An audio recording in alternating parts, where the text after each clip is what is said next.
In case you missed it, the Meg went on another podcast. This one was actually much easier to listen to than the one with Jamie Kern-Lima because Emma is very sharp and she was very good at keeping the conversation going, but she also, more refreshingly, didn't go out of her way to hype Meghan in a weird obsessive way the way Jamie Kern-Lima did, but she did fail to push back on a couple of moments where she could have asked some deeper questions or challenged Meghan a little bit, but that's okay.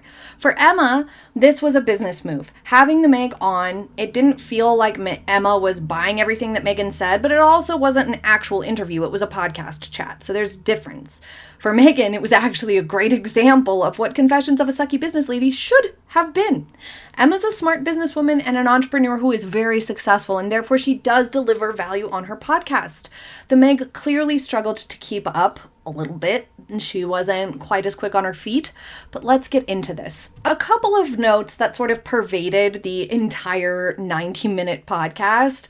Meghan is never happier than when she is talking about herself. She's quite literally thrilled every time the question is about her, and it stays right on her. When it's not, like when she was asked about Serena, her face is like this, and she's just simply at a loss for how to be properly enthused about someone else's success or joy or what have you. She always takes the long way to a point. This comes off as holding the stage and rambling just to hear the sound of your own voice. But also, perhaps more importantly, it leaves room for listeners to disengage, lose interest, and miscommunication. When you ramble before you get to the point or before answering the question posed, you leave room for people to get lost wondering what exactly it is that you're even talking about. So it's a poor communication style. It's very common in narcissists, as it not only means that you're holding the floor and the attention for longer, but you're also disrespecting everyone else's time. She also claims repeatedly that she's authentic throughout this podcast, which is a massive mistake. People will never see you as authentic when you tell them that you're authentic.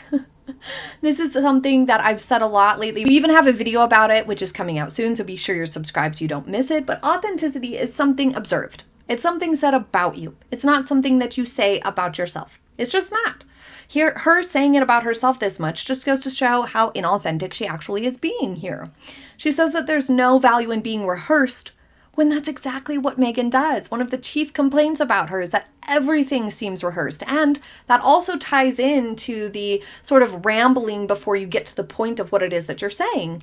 Because Meghan has these rehearsed talking points and these things that she's come up with that she thinks will be a great thing to say. And so then even if the question isn't exactly relevant to this talking point that she's scripted in her mind and rehearsed, she will throw that in there before answering a question, just because she thinks, oh, well, this is a chance to squeeze in this talking point that I've really worked hard at getting right. So let's get into the podcast. Emma launches the chat by stating that the audience is obsessed with pivots, which is really important in the business world. You have to be flexible and willing to sort of bend to whatever the market says and needs. And this is something Meghan doesn't grasp at all, because she doesn't bend to the fact that there is no market for sloppy, gloopy, runny jam. Anyway, she frames the Meg's ASeVER business brand as a pivot, not what she was originally doing, which is true.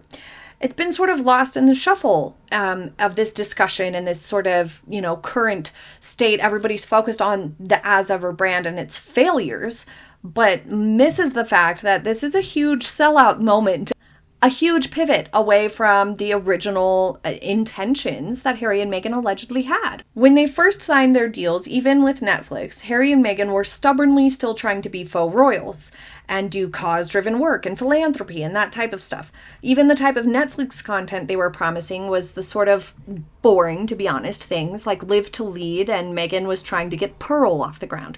Things that seemed kind of virtuous in a way. Because that's not authentic to Harry and Meghan, it wasn't working at all, though. Neither of them seem particularly passionate about any specific cause. They only chose anti-online type of causes because they believe that the internet has not been fair to the Meg. So they're leading or educating or panels and philanthropy, all of this sort of angle to their public life. Not only did they learn that it doesn't have much money in it, but it was also so inauthentic that it came through.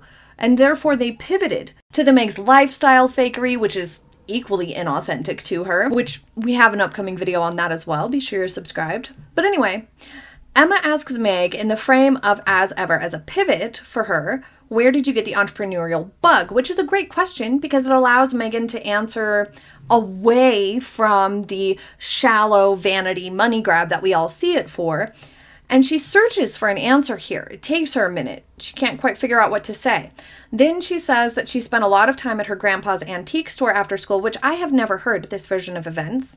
It's always been a latchkey kid or on set with dad. So if you've heard this version of events before, let me know. But then she tells the story of selling scrunchies in middle school, which we have heard before, but to be fair, it is relevant here, so I think that's fine. She should have gone straight into that instead of the rambling path that she took, but whatever. That is relevant. Trying to get this business off the ground for a while. It's finally launched. How did it start? I knew that I wanted to put something in the world, and for years, and we've been out here for 5 years now, really trying to decipher what do I want to share? On the topic of how ASeVER came about, we get a whole new version of events here. She reveals that she didn't even know what to share with the world anyway. How about nothing, Meg? How about you take a break? She says that it took her a really long time to decide what to do. What do I authentically, organically want to share and how to translate that? To decide to do gloopy jam and subpar pantry goods was not an immediate, obvious thing for her. So then, how is any of that authentic or organic to her if she had to come up with something out of thin air that wasn't obvious? Good brands, good ideas that are authentic, make sense, and are almost like, oh my God, I'm so glad this person decided to do this because they're going to be great at it. Genius. At the Time 100 thingy, she said that it was because someone at Netflix named Bella suggested it. Now this time, her narcissistic need to beef that up a little bit took over, and she says that many friends at the same time had texted her that the jam made them so happy. I don't believe that for 1 minute, and I don't think Emma does either. She does not react in a way that seems like she's believing this. I mean, what are the odds? Early January, you receive many messages from different friends in a row that all say that this holiday jam you sent them made them happy? No, that's not real. That didn't happen. And also, when and where did Bella come in to the suggestion? Meghan, as ever, is lying again. And it was one morning, beginning of the new year, so many friends at the same time had texted saying, I don't know what it is, but your jam's just making me so happy. And I thought maybe that's... When asked about the Netflix partnership, and credit to Emma here, she asked 3 separate times what the details of the Netflix partnership are. What is the division of labor like? How does this work? Where's the decision power? You know, she really tried to get details for us, and Meghan wasn't giving them. But as we know, the consumer goods product sort of division typically does like merchandise for shows like Stranger Things shirts and cups and stuff like that. But with Meghan's brand, it wasn't established and didn't have a clear identity to start with. And so it's being developed along the way, which has resulted in chaos, lack of brand identity, and confusion. She claims that she's willing to take the time to focus on the details to make things perfect, but then why then do we have crooked labels and typos and mistakes? Don't talk yourself up too much, because then people will only see the holes in what you're saying. You'd think she'd know this by now. Where is the I'm learning and there's gonna be mistakes, we're taking our time with things because this is a process that we think will be worth it in the long run. Getting the product details right is a goal, you know? Leaving room to acknowledge those problems that we've all seen with our eyes happening with the brand would have been the smart move. Also, she never actually tells us what the partnership entails. The closest that we get is her saying in the contract, it's clear that it's her vision. So she's essentially the creative director, would have been a smarter way to say that. But that means it comes down to her ideas are kind of the hard line that she has, which again explains why this isn't going well, explains why the products aren't great and the marketing is all about her and she's obsessed with herself and therefore fixated on it being done her way with her face and her ideas, no matter how much they suck or how much they don't match the concept. It doesn't matter. It would have been a great opportunity for her to step back and take her hands off the wheels and let Netflix use their expertise to kind of set this in motion and get it up and going, and then she can step in and take on more control eventually. This is the same thing that she did with the royal family. She refused to just let herself learn a little bit and be new and required so much control that it didn't work and resulted in clashes. She confesses that she wants to be involved in every single step. See, this is part of the problem. The product development, the language used, the presentation, which there's nothing wrong with, but at the same time, she's clearly throwing her weight around. She's refusing to open her ears to expert advice. She's refusing to take on suggestions that would help solve the issues with how ASeVER is being perceived.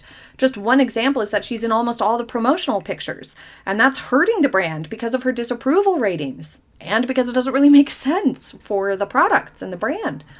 Pictures of the items being used and enjoyed and made, that makes sense, but just Meghan in the background of a tiny jar of honey, stalking it creepily, doesn't make sense, and it's unnecessary. It makes the whole brand feel like a vanity opportunity and takes the focus off the products themselves.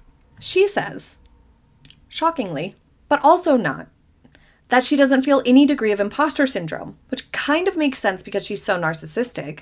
She did likely feel imposter syndrome when she was with the royals, but here, she's focusing on the social posts, obviously, and even though she's not a very good actress, having an experience of acting in the past probably makes the Netflix show feel a little bit more comfortable for her. So I'm not necessarily surprised by her answer here, but she certainly should feel imposter syndrome. But the real important point here is that Meghan doesn't even know what imposter syndrome is because she says, imposter syndrome is posturing as if you know everything. No, Meghan. No, it's not. I hate to burst your bubble, but you're wrong. Yes, and even if you're making it up as you go along, as you say, which I think true, most people are doing that. Imposter syndrome is when you're posturing as though you know everything. Imposter syndrome, observe, definition, the persistent inability to believe that one's own success is deserved or has been legitimately achieved as a result of one's own efforts or skills. So she actually should be feeling a great deal of imposter syndrome because she hasn't gotten any of this on her own merit at all. Publishing the Bench, both her failed podcasts, Netflix deal, ASeVER, all of it has been handed to her based on money, the ability to get sensationalist views from critics of a polarizing figure, and because of who she married.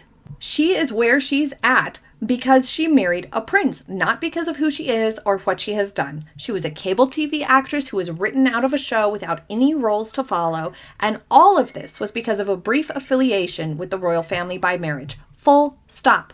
So if anybody is feeling imposter syndrome, it should be her, like massively, because none of this was warranted or deserved or earned. Like, quite frankly, it wasn't. What the Meg did, though, was tell on herself here. Not just that she has no idea what imposter syndrome really is, and that if she was a normal, non-narcissistic person, she would be feeling it big time, but that she actually does go about acting as though she knows everything all the time. And it's one of people's biggest complaints about her, and one of the biggest reasons why people don't like her is her know-it-all attitude, which she very much does have.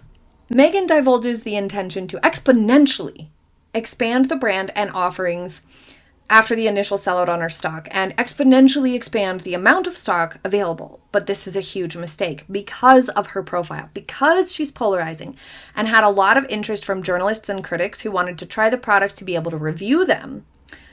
Then basing her business trajectory on the first couple of launches, even the first year, basing it like scaling up exponentially on her first year would be a massive risk of loss of investment and a really, really bad idea, because when the curiosity dies down, when the reviews and the journalists and stuff have already put out their taste tests and stuff like that, they've already done the articles, people will be seeing just bad reviews and they will stop buying it, and you will have no return customers, and you won't have the journalists still trying to buy it to make another review because that's a one-time thing. That's a one-off.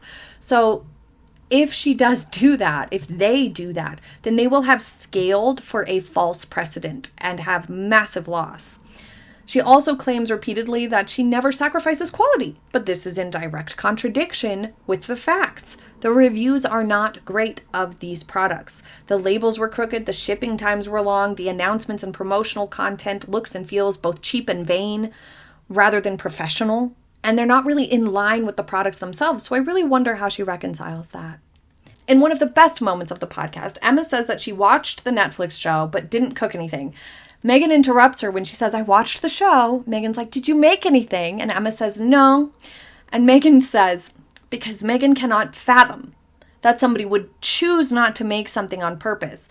Meghan thinks, well, if you didn't make anything, you must hate to cook. So she says, do you like cooking? Do you cook? Are you a cook? And Emma says, she's such a cook. She absolutely loves to cook. She's very good at it. She does it all the time. She doesn't always have a ton of time for it, but she makes time. She even takes days off to be sure she does, the big holiday dinners and things like that. So here Meghan really embarrassed herself because she can't fathom that somebody who does cook would not try her recipes and her food that she made on her show. And I totally believe Emma. I believe her when she says she's a cook. Because it's not like she's made it her identity. She's just like, yeah, no, I do love it. But anyway, here is exactly what a lot of us real home cooks, like myself, like Emma, said about Meghan's show. The recipes are shit. And the way that Meg showed her cooking was not appealing, and the food didn't look appetizing, and the cooking process looked more like a chore. The Meg doesn't have a passion for this, and it came through, which did not inspire people to try cooking the foods or the recipes. I watched the show. I feel like it's very anything? clear. I did not make anything. I'm not going to lie. Do you cook? I am such a cook. Like such a cook. But I cook, it's like... Emma asks Meghan if she's ever scared of failing. And the Meg's like, no. Failure's not an option. And we know this. We know this about Meghan. She won't freaking stop shoving herself down our throats for anything because she's obsessed with making herself into something aspirational or adored. And she's going about it the wrong way because she's not patient. She's unyielding. Bad long-term strategy, obviously. People get sick of you and then they ignore you and then everything fails or flops or falls apart. But Emma explains that she is afraid of failure. And this is what showcases the exact difference between somebody normal or not. It's normal to be afraid of failure and to have the self-awareness to understand that not everything you try is going to work out.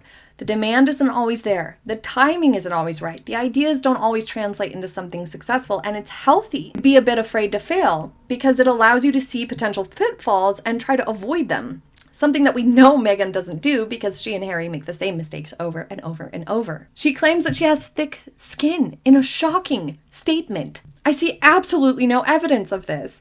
A woman who is so obsessed with feeling like she has the approval and adoration of the public that only positive press is acceptable. Someone so concerned with appearing on level with Catherine, Princess of Wales, that she blew up every bridge in protest to following guidance and protocols, blind to the fact that she was in an incredibly elevated space already. There is a very short list of people as thin-skinned as Harry and Meghan. She also says that relationships matter, that when she was an actress, she would be nice during auditions. Duh, why wouldn't you? But the way she talks about this sounds so incredibly hypocritical after we've seen her ruthlessly sever ties with friends, family, and in-laws for years.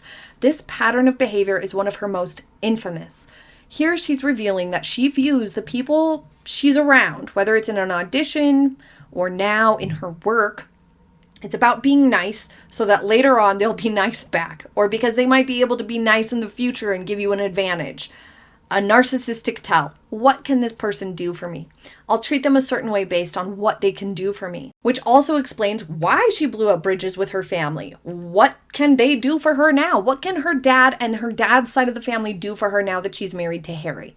Absolutely nothing. It's why she was difficult, rude, and ruined relationships with the royal family, and why she didn't care how mean she was to the staff, because she realized that there was a ceiling, there were rules, and they were not going to bend on a lot of stuff because a working member of the royal family is effectively a diplomat. They need to follow certain rules, and her and Harry's place in the royal family dynamic, the line of succession, was sealed. It was done. There was no wiggle room, really.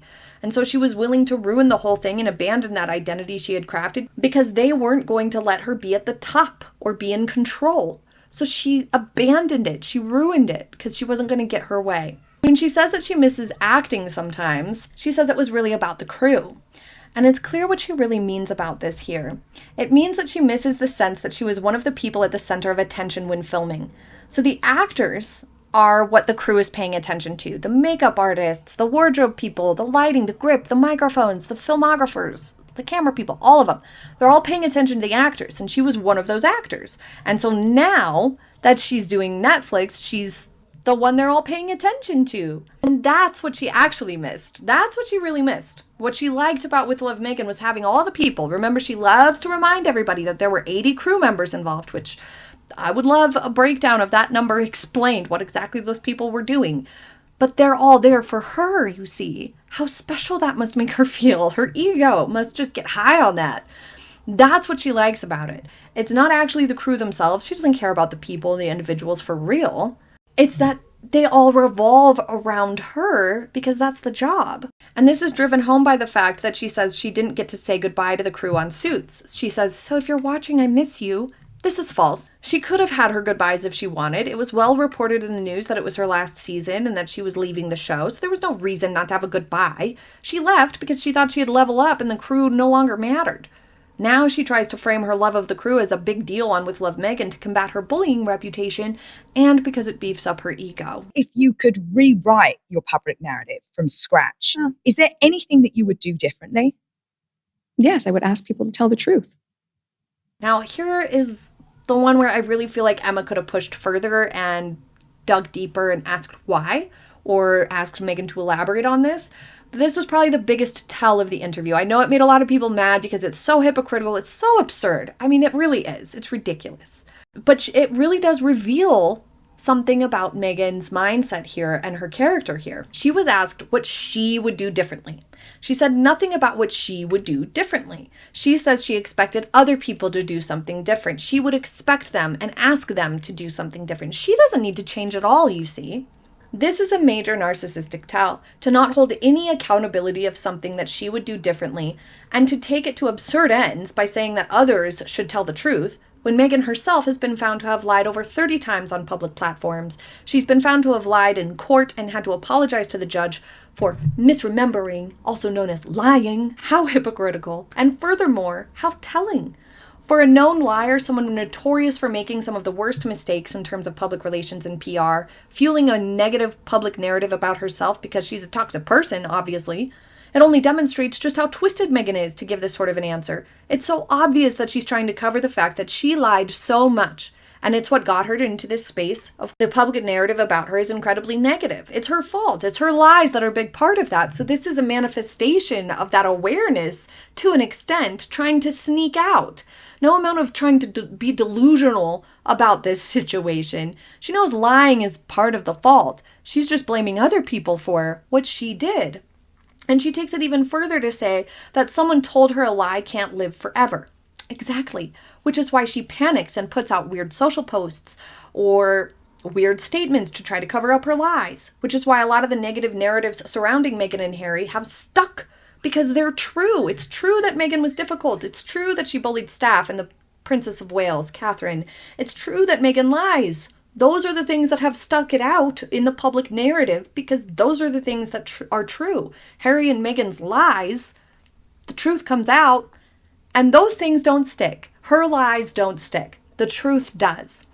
But this is also further expanded upon in the fact that Meghan and Harry have never said anything positive about their experience as working royals. Not even just that it was nice to get to travel and see beautiful places or meet interesting people and see different cultures. Not one positive about their experience. Only negative things have been said about it, and not one thing that they could have done differently. Not even I could have been patient and given it a little more time. No. Super toxic. Super unbelievable too, and frustrating, I'm sure, to hear. The Meg segues then into calling herself authentic, talking about the baby mama dance, and her laugh is so embarrassingly big here. Way too huge. Way too cringe. She's claiming that that's an example of being authentic. Stop. Let people decide whether you're being authentic or not. It will be obvious. It will come through and people will say it about that post or about you or that moment. You don't need to tell people how to see it.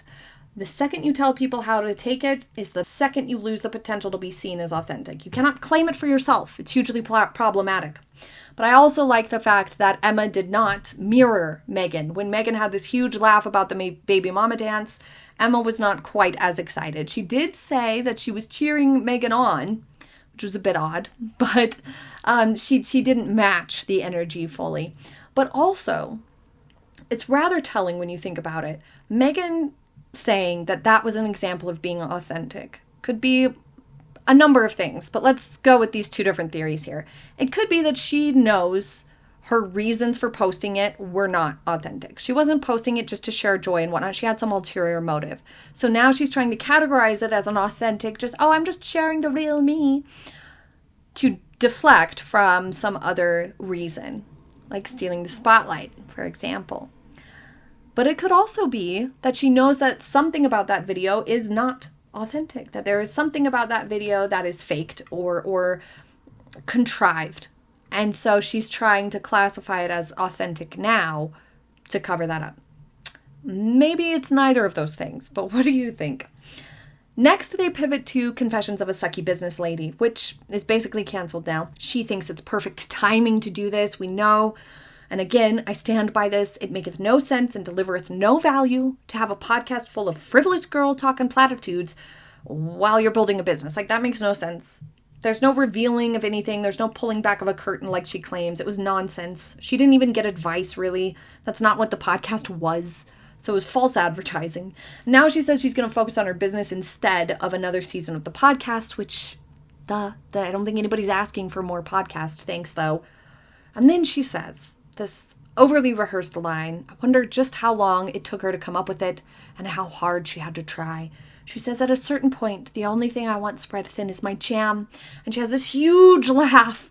And Emma just kind of, no reaction to that one. Have to, because at a certain point, I was thinking about this more, and at a certain point, the only thing I want spread thin is my jam. Okay? And I think I realized. I'm proud of her for not giving in and laughing at that terrible joke. It wasn't even a corny joke. I can't even call it a joke. It was terrible. But she had a big laugh at her rehearsed line. And then because Emma had zero reaction, Meghan then closes her eyes, because this was wounding for her, to not get a laugh at her joke. And so she closes her eyes while she talks for like a minute while she finishes talking about this, because she's probably embarrassed. But anyway, is this not what many commentators, myself included, have been saying for years? That Meghan is trying to do too many things at once and she's presenting a confusing image to the public because she is doing too much at once and none of it has quality or clear identity? That's exactly the problem. But anyways, Emma essentially is discussing how often in business and in life, when you have a lot of opportunity coming at you, you don't want to say no to it. And if you take on more than you really can, you can't really give all your focus to just one thing. But that's one of the best things that you can do in business and most impactful, to focus your energy. Kind of pointing out the elephant in the room, that Meghan did not do this, and thus everything's been subpar and nothing has exceeded or hardly met expectations. Lots of things have been abandoned, quit, or canceled, which then creates a reputation that is less than desirable. Either that you flick around to lots of things and only halfway deliver and you get a bad result and then quit, or that you take on more than you can handle and then you can't possibly manage your time properly. Or it can give you a reputation of having a lot of failures, a lot of deals fall apart, a lot of unfulfilled contracts, which just looks like bad business. Either way, it's a very risky route to take. Near the end of the podcast, she asks her some quick fire questions. What are you most proud of in your career or your business life? And she says, investing in myself. That, Meghan, is not an answer. That's not business. It's not at all. So what did we learn here? Absolutely nothing. Did the Meg drop any wisdom? No, she did not. Nothing that hasn't already been written in about a half a dozen self-help or business books. She's clearly out of her depth, and the more that she tries to convince us that it's not an act, the more it looks like an act. Let's take a look at a couple more super uncomfortable, awkward exchanges from this podcast. Watch the Meg get super uncomfortable here. Show doesn't continue. It will just, I'm assuming that the brand just continues to grow. Of course. So first she's taken aback that Emma would even suggest that With Love Meghan wouldn't continue. And then when Emma charismatically explains something that we can all relate to, that the first people who offer to get your ideas off the ground, you can kind of jump on it because you're like, finally, but then it needs a lot more finessing, and that quick to compromise mindset is very relatable, but not always the best situation for entrepreneurs to get into. But look at how uncomfortable Meghan is because the attention isn't on her. Maybe it's because she sees how dynamic Emma is in explaining this. Maybe it's because the concept of struggle is so foreign to Meghan now, which showcases a key problem for the Meg in discussing her business and entrepreneurship in general. She has every advantage imaginable in working on this business of hers, and she's still making huge, stupid mistakes. And because she has all these advantages, she just doesn't get the struggle. She has no real idea of how it actually is, and therefore it never feels authentic or valuable to hear what she has to say about it. It's all nonsense. She is not doing things the way most people are doing them when it comes to entrepreneurship. I got it wrong enough Did times. Oh my good. Yeah, desperation to just get something done. And there were parts of it that were a little bit. But when you look at this partnership, because In a shocking and gross thought, Meghan says that going into fashion would be obvious. I do believe it was probably more obvious to a lot of people that I would get into fashion. It was definitely something that people were asking me to get involved with. No, I can't think anyone would have thought that would be obvious. Mindy really went to Meghan's head. On With Love Meghan, she kissed butt and said, "Where did you get your look?" Ugh, it was one of the most cringy moments of the whole series. I hated it. And the Meg soaked this up. Right after that, she put out a Shop My page, and now she claims that everyone wanted her to go into fashion. No, this is fabricated. This is not true. This is not happening. Nobody has ever talked about Meghan being a great candidate to go into fashion. It's never happened. Also, side note, nothing against Mindy, but she's not a particularly stylish lady. I would not base anything off of her judgment, not to sound harsh, but like, we've seen some disasters on her and the Meg, who is one of the worst dressed public figures ever. So no thank you. And she doubled down on this with a really presumptive fashion comment about, "Oh, well, I'll talk with you about this later, Emma, because I was thinking I would get into fashion next." Jeez. This is the type of person that nobody wants to invite over for things or invite to lunch, because it's the person who thinks that they're the best in every way, obviously, and everyone is eager to talk business with them, and everybody wants their advice, and everybody wants to hear what they have to say. Emma is successful and smart. Why on earth would she want to get into any sort of fashion venture with the Meg? How cringe to hear her make such presumptions. I think there'll be a time for that. I think there'll certainly be a time for fashion. You and I can talk about that later. But I think, ultimately, I wanted to do what felt authentic. And it's a pattern that we've seen. She always presumes everyone wants to hear her talk and that she knows better than them. And it was part of her problem with the royal family. She presumed that it was all about her and that she could do things her way. That's part of why she's so difficult to work with. Thank you for joining me for today's video. I hope you enjoyed it. And there is a few bonus clips coming up at the end of today's video, so stick around if you want to hear some more peak cringe from this podcast. Thank you so much again. I hope you have a happy day ahead, and I will see you next time. Bye. The topic of finances and her kids come up. Asked if they talk about money with the kids, she claims that her kids set up a little farmer's market. She asks them, "Do you want to sell your harvest? Do you want to share it with your community? And what do you want to do with those funds?" Okay, stop. They're 4 and 6, freshly, just now. They've just had their birthdays. The way she's speaking about this is simply not age appropriate. A lemonade stand style situation, selling some produce that you grew, is a little bit more like middle primary school age or elementary school age, maybe more like 7 and 8, maybe 9 and 10. At 4 to 6, they are just now figuring out what the concept of money is, what the bills and coins, how much they are worth, what they mean, what they're called, these sorts of things. They're very fresh and new to this concept.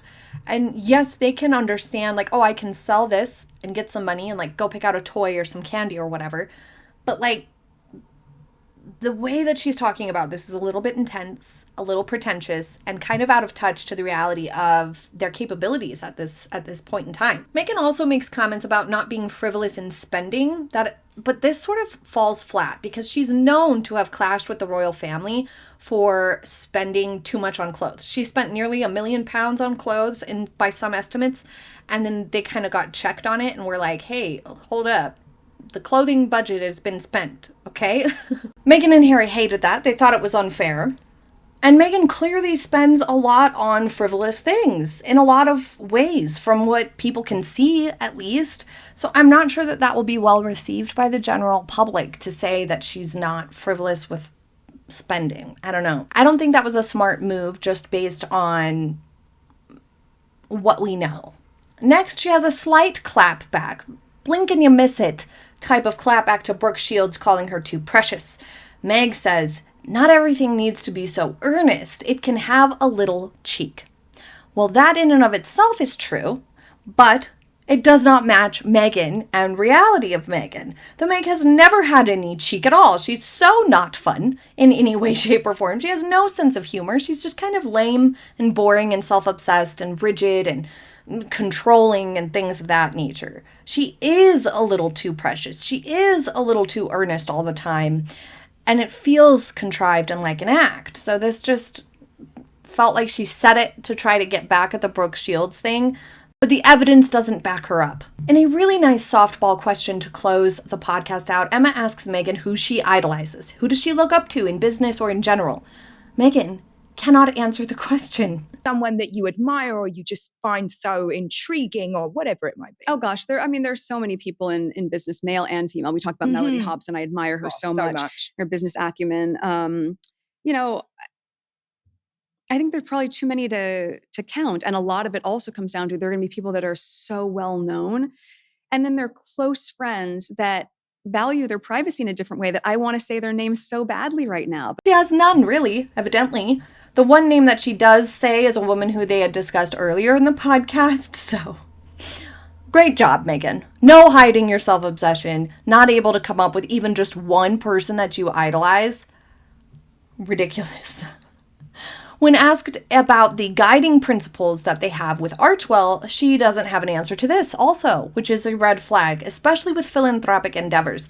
But in business too, you should always have some clear guiding principles. Meghan seriously doesn't get it, and Emma, a very intelligent businesswoman, repeats the question. The Meg doubles down that basically it's an extension of me, so her guiding principles is that she has to see it as an extension of herself. Absurd. About her jam, Meghan repeatedly says that when people like it, that's how they would feel as if they were in her home, type of thing. Like, great, this is the feeling that I want you to have having this because that's how you would feel if you were at my house, sort of a situation. Missing the point entirely that these are consumers who have bought products. Having a feeling conveyed might be a nice thought, but it's not how buying something really works. You're paying for the product. It's not given to you from the kindness of Meghan's heart or for you to feel taken care of. What fresh nonsense is this? You've paid your hard-earned money for this product. It's so bizarre, the sort of snowballing that happens when she's talking about something like this. It's just this crazed fantasy of how she wants to be viewed. This isn't homemade. None of this is to be nice. All of this is for profit, for ego endeavor for her. She only wants people to think it's nice so that she can shed the well-deserved bully image that she's gotten for herself.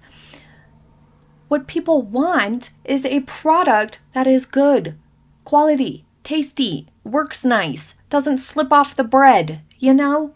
That's what people want. That's what they're paying for. Her feeling be damned. Once again, she's telling people what to feel, how to feel on something.